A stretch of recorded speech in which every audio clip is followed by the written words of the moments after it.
go easy on me. I brought some notes and a couple of my kids. So,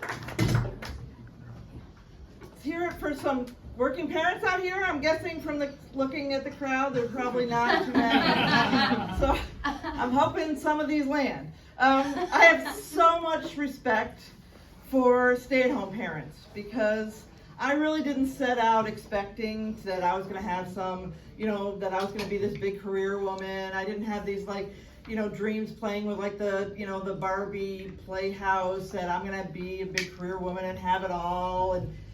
And then I had kids, and it's a lot of work, like a lot of work. I had to go back to the office just to relax and have adult conversations and feel like human and make sure I showered a couple times a week. It was really important to go back to the office. And my mother really didn't understand these choices. It was not her generation. So, she would say I bet it would be cheaper if you just were home full time because you could just sit around in sweatpants all day instead of spending money on those business suits. So 25 years later, we'd all be sitting around in sweatpants all day and working. So we actually got a great opportunity. I got a great opportunity for a much higher level job, but it required a move from Rochester, New York to Boston, Massachusetts. So my husband says, Boston? They don't know how to drive. I hate the sports teams. We are not moving to Boston. And then he calls all his male friends. He says, if your wife got a job somewhere else, would you follow her? Am I still a man? if I let her take this job and I followed her, right? So we actually decided to make the move because it actually was going to be a good opportunity for him to be in Boston. And then I had to tell my mom. And the first thing she says is, are you and your husband separating? Wasn't really sure how to respond to that, so I guess temporarily. And then my mother-in-law says, Boston? Oh no, now the kids are going to talk like that. Funny side story, actually, when my oldest son started Pop Warner football at 7 years old, and we were watching practice, and the coach was saying, okay, we're going to set up, kids, and you're the quarterback, and you're God, and you're God. And I turned to my husband, I was like, why are they talking about God? This is Park District football. And my son turns around and said, it's guard, Mom. Boston accent, right, gotcha. Okay, so actually we were actually on a Lifetime television news magazine called New Attitudes, where they were doing a little segment on men who relocate for their wives' careers. They actually highlighted our kids. You were actually in utero.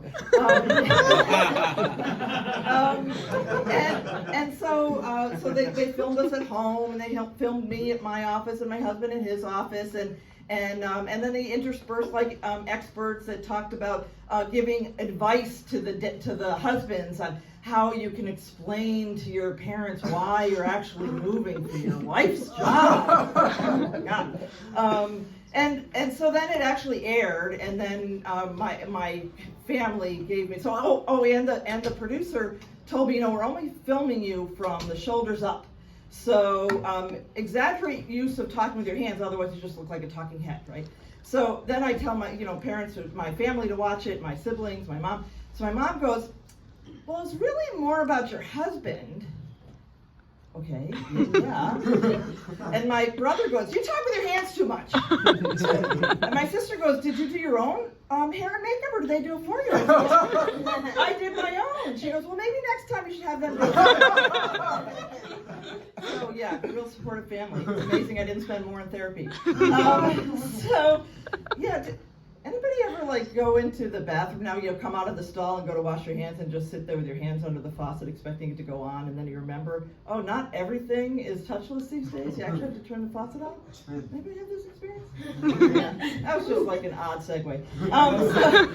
So we all judge each other, working moms, stay-at-home moms. So we're all just doing the best we can. So we actually then moved to the Chicago area. My kids were a little older then, and we chose our area based on the ethnic population, and we didn't really know much more about it except that. We found out once we were there that it was at a level of wealth that the stay-at-home moms had stay-at-home stay-at-home moms. I mean, they had live-in nannies, which I didn't understand. Like, if the parents are home full-time, why you still need a live-in nanny. I guess if you've anybody seen the reruns of the Brady Bunch, I guess that's sort of like Alice. But, you know, then I heard they actually go to, like, you know, tennis, you know, and stuff like that, PTA committee meetings, things like that.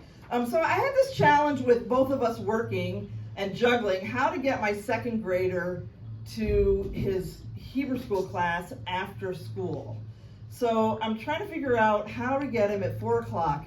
Now he could walk there, that was our solution, because my older daughter was able to walk there. It was only like 12 minutes, we passed there on Saturdays anyway. And so his first day of Hebrew school on Wednesday, I reminded him, you know, you gotta walk to Hebrew school. And so then I got there to pick him up at 6 o'clock, and the director said, oh no, he didn't show up today. And I was like, what do you mean he didn't show up? Why didn't you call me? He was like, oh, we only call when they've been missing for more than a couple of days.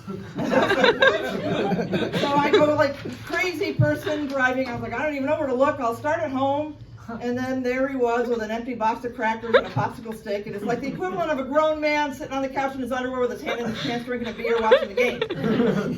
I was like, why didn't you go to Hebrew school? He said, I decided I had enough school today.